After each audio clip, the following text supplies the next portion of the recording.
Hi friends, మనమైతే చేపలు పట్టడానికి వచ్చాము. ఇప్పుడు ముందే చేపలు పట్టాలంటే లోతు ఎంత ఉందో తెలియాలి కదా. ఇదైతే చెరువు అన్నమాట. ఇంకా చేపలు పట్టాలనేసి మనమైతే ఒక రాయిని తయారు చేసాం. ఇంకా దిగాలంటే ఫస్ట్ రాయి వేయాలి కాబట్టి రాయి అయితే ఇట్లయితే దారం కట్టి పెట్టినా అన్నమాట. నేను ఇంకా నీళ్ళలో అయితే వేద్దాం, ఎంత లోతు ఉందో చూద్దాం.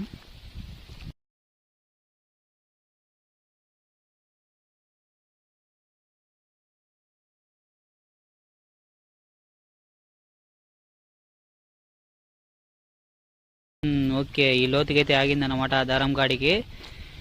అంటే సుమారుగా ఇది చూడండి ఎంత లోతుందో.